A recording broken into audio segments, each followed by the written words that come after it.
હિંમતનગર તાલુકાના નિકોડા ગામે એક હૃદયદ્રાવક ઘટના સામે આવી છે। અહીં એક પતિએ તેની પત્નીની ગળે ટૂંપો આપીને હત્યા કરી છે।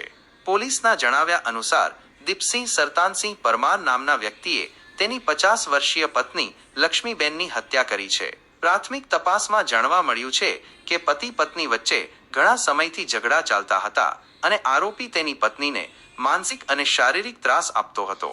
ગઈ રાત્રે ઘરે થયેલી ઉગ્ર બોલાચાલી બાદ આવેશમાં આવીને દીપસિંહે લક્ષ્મીબેનને ગળે ટૂંપો આપી દીધો હતો, જેના કારણે તેમનું ઘટના સ્થળે જ કરુણ મૃત્યુ થયું હતું। હત્યા કર્યા બાદ આરોપી દીપસિંહ ફરાર થઈ ગયો છે। ઘટનાની જાણ થતાં જ પોલીસે તાત્કાલિક ઘટના સ્થળે પહોંચીને તપાસ શરૂ કરી દીધી છે અને મૃતદેહને પોસ્ટમોર્ટમ માટે મોકલી આપ્યો છે। પોલીસના જણાવ્યા અનુસાર જૂનો ઝઘડો આ હત્યાનું મુખ્ય કારણ હોવાનું જણાઈ રહ્યું છે।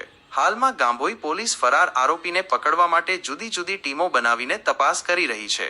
આ કરુણ ઘટનાથી સમગ્ર વિસ્તારમાં શોકની લાગણી છવાઈ ગઈ છે।